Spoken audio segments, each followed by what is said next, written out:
Students, today we are going to read a very moving poem, When I Have Fears by John Keats. We will do critical analysis of the poem as well as we'll discuss the important questions of the poem. So the contents are the introduction of the poem, themes of the poem, symbolism in the poem, critical analysis, and important questions. Let's start with the introduction of the poem. When I Have Fears is an Elizabethan sonnet by an English romantic poet John Keats. सबसे पहले तो हमें ये पता होना चाहिए कि John Keats जो है ये एक रोमांटिक पोइट है। तो रोमांटिक पोइट वैसा नहीं है जैसा कि आप लोगों के जहन में आ रहा है कि एक रोमानवी सी शायरी होगी। यहाँ पर रोमांटिसिज्म वो है जो हम बहुत बार डिस्कस कर चुके हैं कि रोमांटिसिज्म जो है वो इमेजिनेशन से रिलेटेड होता है।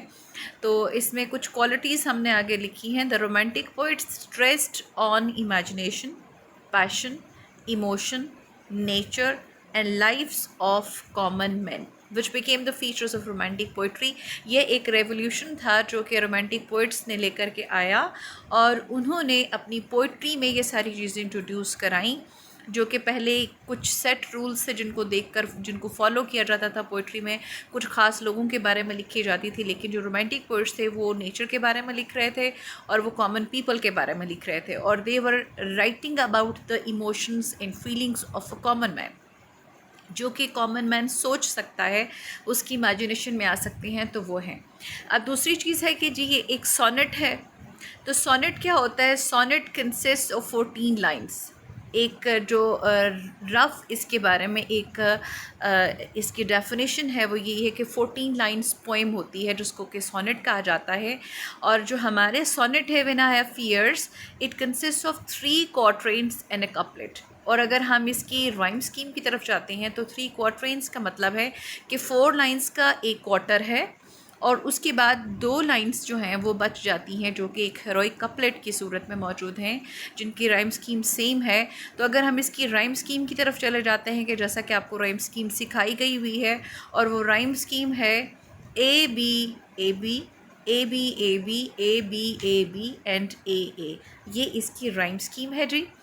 और आपको पता है कि जैसे राइम स्कीम जो है वो इसी तरह से लिखी जाती है और आपको कोई भी स्टेंजा आ जाए, कहीं से भी आ जाए, और आपको पता होता है कि आपने जब रेफरेंस टू द कॉन्टेक्स्ट के लिए आता है तो जहाँ से भी आ जाए, वो पोइम के स्टार्ट से आ जाए, मिडल से आ जाए, एंड से आ जाए, आपने हमेशा उसको ए से ही स्टार्ट करना होता है जी। Keats wrote the poem between 22 and 22nd and 31st January 1818 में उसने ये पोइम लिखी है जी। We can find a main theme of the poem. वो क्या है जी? थीम ऑफ ट्रांजिएंस, कि हर चीज़ जो है वो ट्रांजिएंट है, टेम्परेरी है इन इट्स नेचर। इसमें क्या आ जाएगा? Brevity of life. जो इसमें वो ट्रांजिएंस जिसको डिस्कस कर रहा है वो ट्रांजिएंस ऑफ लाइफ है, यानी ब्रेविटी ऑफ लाइफ है कि ज़िंदगी जो है वो बहुत शॉर्ट है, बहुत छोटी सी है। इनएविटेबिलिटी ऑफ डेथ और एंड ऑफ एवरीथिंग। इनएविटेबिलिटी है कि ये एक ऐसा फैक्ट है जिसको डिनाई नहीं किया जा सकता कि अगर आप ज़िंदा हैं आपको मरना है, अगर कोई चीज़ चल रही है तो उसको ख़त्म होना है। So everything has an and. तो उसी तरह से लाइफ का भी एक एंड है जो कि हमें यहाँ पर इस पोइम के थ्रू कन्वे किया जा रहा है। So it's a very interesting poem. The main theme can be demonstrated in the following heads. अब मेन थीम जो है वो ब्रेविटी ऑफ लाइफ है, लेकिन उसको किस तरह से कन्वे किया गया है, उसको किस तरह से बताया गया है, that is conveyed through fear of death, theme of temporary life. ठीक है जी, ये टेम्पररी नेचर ऑफ लाइफ है इनफैक्ट। तो theme of temporary nature of life, और ये किस चीज़ को शो कर रहा है? जो पोइट का फियर ऑफ डेथ है कि मैंने मर जाना है और जल्दी मर जाना है। उसके बाद है जी फियर ऑफ लॉस, कि आपके पास कोई चीज़ है और वो गुम हो जाएगी, वो आपके पास नहीं रहेगी, you can not have it all the time. The theme does not involve only talking about the worries, fears and insecurities of the poet। इसके अगर हम जाते हैं तो पोइट हमसे अपने फ़ियर्स के बारे में डिस्कशन करता है, उसके फ़ियर्स हैं, कुछ उसकी परेशानियां हैं, कुछ उसको इनसिक्योरिटी है, और ये सारी की सारी जो चीज़ें हैं they are related to one and only theme, that is brevity of life, transience nature of everything, हर चीज़ जिसने ख़त्म हो जाना है, but also a realistic observation that life is not giving him time to use all of his knowledge. इसमें जो हमें एक चीज़ नज़र आएगी, जो हम ऑब्ज़र्व करेंगे बड़ा क्लियरली, वो ये होगा कि वो एक ही बात हमसे ये कर रहा है कि जी मैंने मर जाना है, और मैं जो मेरे पास नॉलेज है मैं वो सारे का सारा यूज़ नहीं कर पा रहा, वो सारे का सारा पुट नहीं कर पा रहा in form of verses, in form of poems. मैं बहुत सारी पोइम्स लिखना चाहता हूँ but I can not do it, क्योंकि लाइफ इज़ वेरी शॉर्ट। तो इसमें डिस्कस हुए हैं कीट्स के दो favourite themes, two favourite themes of Keats have been discussed in the poem as well. वो कौन कौन से थीम्स हैं जी? Number 1, unrequited love. ये एक इसका फेवरेट थीम है जिसके बारे में ये हमेशा बात करता है, बहुत सारी पोइम्स में ये बात करता है। अनआंसर्ड लव है कि वन साइडेड लव है, जिसमें कि दूसरी साइड से आपको आंसर नहीं किया जा रहा, दैट इज़ अनरिक्विटेड लव। और नंबर 2 है जी ट्रांजिएंट नेचर ऑफ ब्यूटी, के जो ब्यूटी है उसने ख़त्म हो जाना है। उसके बाद है जी symbolism of the poem. Symbols एक सिम्बॉलिक पोइम है, मेटाफोरिकल पोइम इसको कहा जा सकता है। अच्छा, मेटाफोरिकल पोइम जो है वो किस तरह से है कि पूरी पोइम को अगर हम इसको पढ़ते हैं, गौर से देखते हैं, तो हमें पता चलता है कि डीप लाइन्स में हमें मिलता क्या जी? मेटाफर ऑफ हार्वेस्ट, कटाई का हमें हार्वेस्ट जो है ना उसका हमें मेटाफर यहाँ पर मिल रहा है। और वो किस तरह से हमें पता चलता है, हम किस तरह से फाइंड आउट कर सकते हैं इसको, कि इसमें बहुत सारी टर्म्स जो हैं वो हार्वेस्ट की यूज़ की गई हुई हैं, बहुत सारी टर्म्स जो हैं वो कल्टीवेशन की, क्रॉप्स की, हार्वेस्ट की, कटिंग द क्रॉप्स, ये सब चीज़ें जो हैं वो यूज़ की गई हैं। और उसमें कौन कौन सी टर्म्स यूज़ की गई हैं जी? ग्लीन्ड है जो आपके पोइम में यूज़ किया जा रहा है जी सेकंड वर्ड्स में, ग्लीन जिसका मतलब है जी हार्वेस्ट। उसके बाद उसी वर्ड्स में यूज़ किया जा रहा है टीमिंग ब्रेन, जिसमें टीमिंग का मतलब है जी abundantly filled with specially living things. उसके बाद है जी हाई पाइल्ड, और आपको पता है कि जब आप ग्रेन्स को या क्रॉप्स को आप हार्वेस्ट कर लेते हैं तो उसके बाद उनके बड़े बड़े से जो गट्ठे बनाकर आप रख लेते हैं, तो वो उसने उसको हाई पाइल्ड बुक्स के थ्रू उसने कन्वे किया है। उसके बाद है जी गार्नर, और ये आपके फोर्थ वर्ड्स में यूज़ हुआ है Garner, that means store house for threshed grain. ये स्टोर हाउस है जी जो उसने अपने ब्रेन को बताया है कि जी जो उसका ब्रेन है that is the store house. उसके बाद है जी फुल राइपन ग्रेन, जो इसने यूज़ किया है आपके जो नेक्स्ट लाइंस हैं इसी में यूज़ किया उसने आपकी जो फोर्थ वाली लाइन है, फुल राइपन ग्रेन। उसके बाद जो आपका सेकंड क्वार्टरेन है उसमें उसने क्लाउडी सिंबल्स को यूज़ किया है। क्लाउडी सिंबल्स जो हैं वंस अगेन ये आपके क्रॉप से रिलेटेड है कि जो फार्मर्स होते हैं वो बहुत ज़्यादा डिपेंडेंट होते हैं क्लाउडी सिंबल्स के ऊपर कि आज बारिश होगी कि नहीं होगी। उसके बाद है जी आपका थर्ड क्वाड्रेंट जिसमें कि रेलिश का वर्ड यूज़ किया है। तो रेलिश जो है वो नॉर्मली जो है वो टेस्ट से रिलेटेड है, टेस्ट एक्सपीरियंस के लिए यूज़ किया जाता है कि जब आपने क्रॉप्स कल्टीवेट कर लिया, फिर उसके बाद आपने ग्रेन्स लिए, आपने उसको पकाया, पकाकर जब आप उसको खाएंगे तो दैट इज़ रेलिश। जी start with the text of the poem. When I have fears, when I have fears that I may cease to be, कि मैं शायद मर जाऊँ, I may cease to be before my pen has gleaned my teeming brain.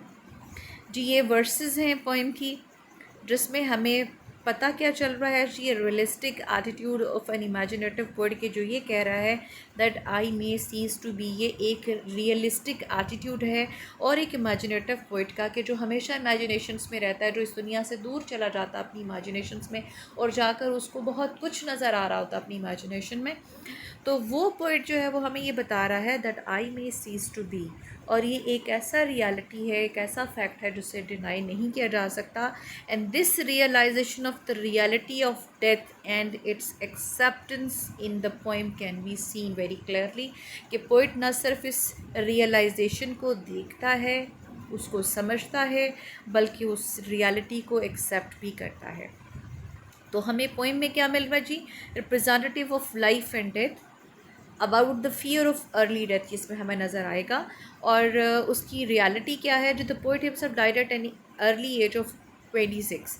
इसको tuberculosis हो गया था, TB का पेशेंट था ये, और उस ज़माने में टीबी जो है वो क्योरेबल नहीं था, तो इसकी डेथ हो गई थी at very early age of 26। तो unable to convert his powerful inner feelings into verses due to short span of his life, ये जो उसने कहा है जी, before my pen has glean my teeming brain, के जो मेरे ब्रेन के अंदर जो मेरा टीमिंग ब्रेन है, जो कि भरा पड़ा है, अबंडेंट है, और उसमें मैंने सब चीज़ें इकट्ठी की हुई हैं, नॉलेज उसमें इकट्ठा किया हुआ, उसमें फीलिंग्स इकट्ठे की हुई हैं, तो वो सब की सब मैं अपने वर्सेस में पुट कर सकूं। I can not do it, I can not convert it into feelings into verses due to short span of my life. ये पोइट हमें बता रहा है जी। द पेन, यहाँ पर जो उसने माई पेन कहा है जी, the pen is a symbol of the poet's creative power. Pen उसकी क्रिएटिव पावर को शो कर रहा है। दैट मीन्स कि एक मीन्स है, a way through which he can express his ideas. इस पेन के थ्रू जो ये जो क्रिएटिव पावर है उसके through, that is a means, वो एक रास्ता है, एक ज़रिया, एक सोर्स है जिसके through he can express his ideas, feelings and intelligence being produced in his brain, जो उसके ब्रेन में उबल रहे हैं, टीमिंग हैं, प्रोड्यूस हो रहे हैं, क्रिएट हो रहे हैं, वो सारे के सारे जो उबल उबल कर निकल रहे हैं, उसके फीलिंग्स, उसके आइडियाज़, उसकी थॉट्स, उनको वो वर्ड्स में एक्सप्रेस करना चाहता है। But he has a fear कि उससे पहले कि वो ये सारे के सारे जो उबलते हुए ख़यालात हैं उनको वर्ड्स में कर सके, उनको वर्सेस के फॉर्म में, पोइम्स की फॉर्म में लिख सके, वो मर जाएगा। He wants to share his feelings and rich ideas with the world so that he may be remembered even after his death। और वो ये क्यों चाहता है? ताकि लोग उसको याद करें, ताकि वो फेमस हो जाए और लोग उसको उसके मरने के बाद भी याद रखें। ये वो बताना चाहता है कि जो उसके जहन में उबलते हुए ख़यालात हैं वो उनको वर्सेस में कन्वर्ट कर ले, पोइम्स की सूरत में लिख ले। अब क्या है जी, फिर वंस अगैन उसने एक और फियर बताया, बिफोर हाई पाइल्ड बुक्स, इनके जो सारे के सारे मैं अपनी थॉट्स हैं, अपनी फीलिंग्स हैं, उनको मैं वर्सेस की सूरत में लिखूं, उनको पोइम्स बना दूं, उन पोइम से एक बड़े बड़े पाइल्स बन जाएं बुक्स के, in charactery hold like rich garners the full ripened grain. बिल्कुल किस तरह से कि जैसे जो आपके फार्मर्स होते हैं वो आपके स्टोर हाउसेस में रखते हैं अपना फुल राइपन ग्रेन, जब वो कल्टीवेट कर लेते हैं, जब वो हार्वेस्ट कर लेते हैं। तो आप देख लीजिए कि ये जो मेटाफर है हार्वेस्ट का, ये हमारे साथ साथ चल रहा है। As a passionate point he wants to transcribe, transcribe होता है कि आप एक कोड से उसको दूसरे कोड में कन्वर्ट करते हैं, एक लैंग्वेज से दूसरे लैंग्वेज में कन्वर्ट करते हैं, यानी कि वो आपके अंदर जो फीलिंग्स थी आपने उसको वर्ड्स में जब आप उसको कन्वर्ट करेंगे तो दैट इज़ कॉल्ड ट्रांसक्रिप्शन। तो he wants to transcribe all his ripe thoughts in a pile of books before reaching the end of his life. ये उसका अल्टीमेट गोल है जो उसने सेट किया हुआ है। Metaphorical use of the concept of harvest, he cultivated the crops of knowledge, wisdom, intelligence mixed up with emotions and inner human feelings and universal in approach. और ये बहुत यूनिवर्सल है कि हर बंदे का जो दिमाग होता है उसमें नॉलेज भी है, विजडम भी है, इंटेलिजेंस भी है, थॉट्स हैं, फीलिंग्स हैं, ये सब चीज़ें उसके अंदर मौजूद हैं। और वो चाहता है कि वो लोगों को बताए, लोगों के पास उसको लेके जाए। और वो जो उसने चीज़ें इकट्ठी की हैं, वो एक्यूमुलेशन कैसे किया, उसने वो सारी चीज़ें किस तरह से रखी हैं, उसने अपने एक्सपीरियंस से किया है, उसने अपने स्टडी से किया है, उसने रीडिंग हैबिट देखी, उसकी उस सारी चीज़ों ने उसके इस नॉलेज में इजाफ़ा किया। अब वो चाहता है कि जब उसने वो सारे का सारा जो है कल्टीवेट कर दिया अपने दिमाग में, अब वो उसको हार्वेस्ट करना चाहता है। अब in the form of crops उसको हार्वेस्ट करना चाहता है। Now it is the time to harvest, to cut the ripen crop, but alas, लेकिन बहुत अफसोस की बात है, डेथ हैज़ अप्रोच्ड, कि अब उसके मरने का वक्त करीब आ गया है। He had put all his thoughts and feelings in the store house of his brain and now wants to recover it, लेकिन he is unable to recover all these feelings, thoughts, knowledge, intelligence, because life has come to an end. When I behold upon the night starred face huge cloudy symbols of high romance. जी, जब ये देखता है night स्टार्ड face की तरफ, अब ये night स्टार्ड face आप याद करिए, रिकॉल करिए लायर को, जिसमें कि आपका जो वहाँ पर भी आपके जो नाइट है स्ट्रीम्स फुल ऑफ स्टार्स थी, तो अभी यहाँ पर भी इसने बिल्कुल वैसा ही मेटाफर यूज़ किया है. The poet wants to write about the beauty the night sky with its stars. उसको उसने फेस बोला है where huge cloudy symbols of a high romance have been appeared. अब अगर इसको अपेरेंटली देखें तो हमें ये एक बहुत ही खूबसूरत, बहुत ब्यूटीफुल सीनरी नज़र आती है, बहुत ब्यूटीफुल सीन नज़र आता है एट नाइट. तो जिसमें कि आपका जो स्टार्स से फुल हुआ हुआ स्काई आपके सामने है, जिसमें कहीं कहीं कोई क्लाउड्स हैं. तो अगर इसको देखा जाए तो this is a very romantic scenery. But अगर इसको मेटाफोरिकली देखा जाए तो metaphorical use of night sky with a face which was worthy of being watched loved and enjoyed, कि ये एक ब्यूटी है यूनिवर्स की, कि जिसको वो चाहता था कि उसको देखे, उसको लव करे, उसको इन्जॉय करे. The beauty which he always loves. अब उसमें क्या आ गए हैं ह्यूज क्लाउडी सिम्बल्स. अब ये जो ह्यूज क्लाउडी सिम्बल्स हैं they symbolise the danger of death coming to his beautiful life, के जो उसकी ब्यूटीफुल लाइफ थी फुल ऑफ स्टार्स, उसके बीच में ह्यूज क्लाउडी सिम्बल्स आ गए हैं. तो ये एक सिंबॉलिक उसने यहाँ पर हमें अपीयरेंस बताई है सिम्बल्स की क्लाउडी सिम्बल्स की. He is unable to concentrate on the beauty of night due to these cloudy symbols, के वो चाहता है कि आसमान पर सिर्फ सितारे नज़र आएँ, बट उसको जो क्लाउड्स हैं वो भी नज़र आ रहे हैं. उसकी वजह से वो कॉन्सेंट्रेट नहीं कर पा रहा, ब्यूटी को देख नहीं रहा, उसको इन्जॉय नहीं कर पा रहा, परेशान हो गया, क्योंकि उसकी वजह से उन क्लाउडी सिम्बल्स को देखकर उसके दिल में बहुत सारे फियर्स जो हैं वो आ गए हैं. Death is called high romance and ultimate reality of life है, इसलिए उसने उसको कहा है कि जी हाई रोमांस है. And think that I may never live to trace their shadows with the magic hand of chance and when I feel their creature of an hour. जी अब क्या है जी, उसने यहाँ पर हमें बताया है I may never live to trace their shadows, brevity of life. He will be no more to enjoy the beauty. अब वो यहाँ पर जो ब्यूटी उसको नज़र आ रही है, he may never live to trace their shadows. अब ये जो ट्रेस देयर शेडोज़ का यहाँ पर फ्रेज़ यूज़ हो रहा है जी, it brings a concept of an artist, a painter who can trace the beauty of the universe in his paintings and his art. Tracing को अगर आप देखें तो tracing is very much connected with the artistic painting, के जो एक artist होता है, एक पेंटर होता है, वो ट्रेस कर रहा होता है. पहले तो वो ट्रेस ही करता है, उसके बाद उसमें वो रंग भरता है. तो वो जो ट्रेसिंग है उसकी, उसने कहा कि मैं वो नहीं कर सकता, वो ट्रेसिंग नहीं कर सकता. तो अब यहाँ पर इसने इसका जो मेटाफर यूज़ किया है, similarly wants to bring the beauty in his poems but he can not do so, कि जिस तरह एक आर्टिस्ट जो है वो अपनी पेंटिंग में ट्रेस करता है थ्रू कलर्स, इसी तरह से जो एक पोइट है वो ट्रेस करता है beauty of the universe in through his words, through his versus, through his poems. और यही वो करना चाहता है. But the magic hand of chance, इसमें से हैंड मिस हो गया, the magic hand of chance. अब ये जो मैजिक हैंड ऑफ चांस क्या है जी, ये है जी reminds of cruel nature as is found in many poets. जी ये क्रूअल नेचर को रिकॉल कर रहा है और वो हमें बता रहा है कि जो नेचर है वो मुझे मारना चाहती है. मैजिक हैंड ऑफ चांस है, और वो क्या है, वो नेचर का हैंड है जो कि उसको ख़त्म कर देना चाहता है, जो उसको चांस नहीं देना चाहता. अब इसमें जो है वो नेचर को क्यों इस तरह से कर रहा है जी, नेचर के बारे में अगर हम जाते हैं हमारे इंग्लिश पोइट्स की तरफ तो बहुत सारे लोग जो हैं वो हमें इस तरह की बात कहते हुए मिलते हैं. जैसे हमारे सामने है जी एक, as flies to wanton boys are we to gods they kill us for this sport, कि वो अपने खेल खेल में हमें मार देते हैं. और यहाँ पर कीट्स जो है वो उसी तरह से परेशान हो रहा है, वो भी उतना ही सैड है जितना कि इस वर्सेस में पोइट सैड है, कि जी जो गॉड्स होते हैं वो जिस तरह से वॉन्टन बॉयज़, ये घूमते फिरते लड़के जो हैं वो तितलियाँ पकड़ते हैं सिर्फ शौक़ की खातिर. तो बिल्कुल जो गॉड्स हैं, यहाँ पर गॉड्स को जी स्मॉल के साथ किया गया है. तो ये गॉड्स जो हैं वो देवताओं के लिए यूज़ किए जाते हैं.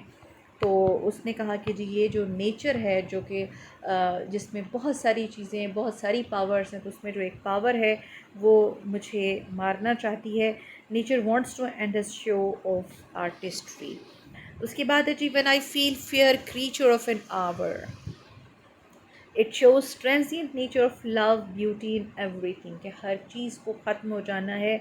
That I shall never look upon thee more, कि अब मैं तुम्हें ओ ब्यूटी, अब ये वही वाली ब्यूटी है जो लाइजर में हमें ब्यूटी नज़र आती है। ये ब्यूटी किसी एक पर्टिकुलर चीज़ के लिए नहीं बोला गया, ये एक एब्सर्ड आइडिया है, ब्यूटी का एक कॉन्सेप्ट है जिसके लिए वो बोल रहा है कि जितनी भी ब्यूटी है यूनिवर्स में, नेचर में, आई can not enjoy it any more. Never have relation the fairy power of unreflecting love. Transient nature of beauty and unrequited love जो है ये यहाँ पर हमारे सामने आ गया है जी। The favourite themes of Keats जो यहाँ पर बड़े इजीली, बड़े क्लियरली देखे जा सकते हैं।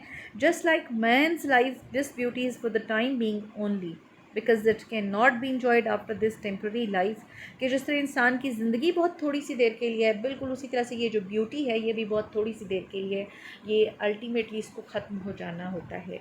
Even the pains of unanswered love never have relation the fairy power of unreflecting love. उसने कहा कि जी अनरिफ्लेक्टिंग लव जो है, अनरिक्विटेड लव जो है वो बहुत पावरफुल होता है। उसके जो पेन्स होते हैं, उसके जो पैंग्स होते हैं, they are very much powerful, but उनके पेन्स भी ख़त्म हो जाते हैं। Even the pains of unanswered love will also end up with this life, no matter how many powerful they are, कितना how much powerful they are, यहाँ पर वो करने में थोड़ा सा मिस्टेक हो गया, sorry. How much powerful they are, कि कितने भी ज़्यादा वो पावरफुल हों तब भी वो उस पेन्स को, वो जो पैंग्स हैं वो हमेशा नहीं चल सकते हैं इस ज़िंदगी के साथ, वो भी तो ख़त्म हो जाएंगे। तो ये पोइट जो है यहाँ पर थोड़ा सा हमें रिलीव्ड फील हुआ है जी। Then on the shore of the wide world I stand alone and think till love and fame to nothingness do sink. जी दिस इज़ द एंड। उसने कहा कि जी on the shore of this world, the world, all the world stage, recall the poem of Shakespeare. जी उसने कहा जी shore पर मैं खड़ा हूँ, of this world, of wide world I stand alone and I think. अब वो अकेला खड़ा है जी, यहाँ पर वो कॉन्सेप्ट हमें दे रहा है जी, alone we come alone we go, अकेले ही हम आते हैं, अकेले ही चले जाते हैं। And this is the reality, this is the fact, and he has realise this fact. उसने ना सिर्फ उसको रियलाइज़ कर लिया बस, बट उसने उसको एक्सेप्ट भी कर लिया है कि हम अकेले ही आते हैं, अकेले ही हमें चले जाना है। And this is the height of his fear of dying, कि जी मुझे क्या करना है, मैं मरने जा रहा हूँ। Ultimately leaving this world all alone without any friend और कंपेनियन, के होगा क्या कि हमें अकेले ही ज़िंदगी गुजारनी है और अकेले ही इस दुनिया से चले जाना है, विदाउट एनी फ्रेंड। कोई हमारे साथ फ्रेंड नहीं जा सकता, कोई हमारे साथ कंपेनियन नहीं जा सकता। तो ये उसने बताया जी आई स्टैंड अलोन, कि मैं अगर इस दुनिया में अकेला हूँ अनरिक्विटेड लव की वजह से, तो मैं उस दुनिया में भी अकेला ही जा रहा हूँ। सो मेरे लिए तो कोई बहुत बड़ा डिफरेंस नहीं है।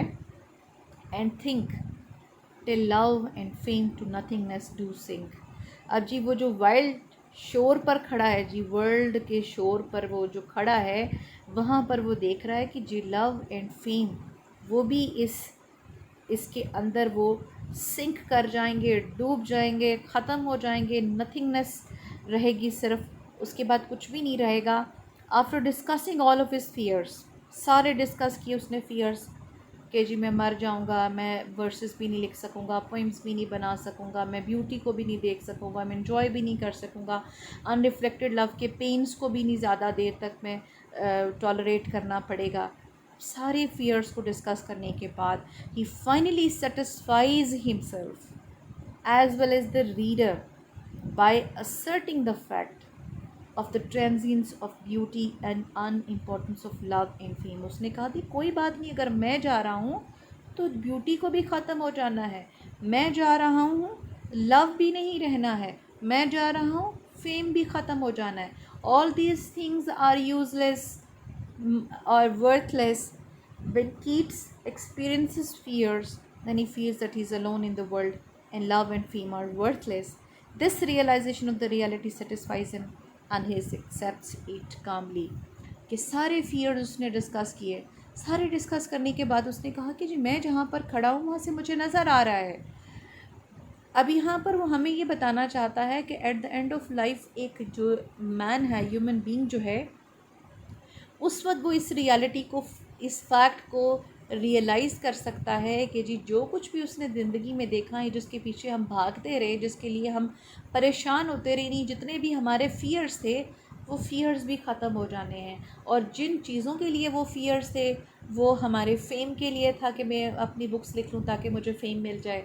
फिर वो ब्यूटी के लिए था कि जो मैं ब्यूटी को देखता रहूँ बिकॉज़ ऑफ़ माई लव, तो वो ब्यूटी भी ख़त्म हो जानी है। तो ये लव, फेम, ये ब्यूटी, ये सब चीज़ें ख़त्म हो जानी हैं। And this is the point जब उसने कहा कि I have realised the fact that love and fame to nothingness to sink, कि ये भी ख़त्म हो जाएंगे। यानी everything is transient in its nature, कोई भी चीज़ हमेशा के रहने के लिए नहीं है। और जब वो इस फैक्ट को रियलाइज़ करता है, इसको एक्सेप्ट कर लेता है, अब हमें वो हमें उसकी जो फीलिंग है वो नज़र आ रही है, is very calm, is very satisfied. और यहीं पर हमारी पोइम जो है वो ख़त्म हो जाती है। And this is all about our poem. इसके इंपॉर्टेंट क्वेश्चंस हैं जी, what are the poet's fears and critically analyse the poem. तो दोनों में हमने क्रिटिकल एनालिसिस ही लिखना है पोइम का, जिसमें हमारे सारे इंट्रोडक्शन जो हमने लिखा पोइम का वो भी इंक्लूडेड है, और उसमें हमारे थीम्स भी आ जाएंगे, हमारा सिंबलिज्म भी आ जाएगा। तो ये सारे का सारा जो है वो हमारा क्रिटिकल एनालिसिस है जी पोइम का। Thank you very much and अल्लाह हाफिज़।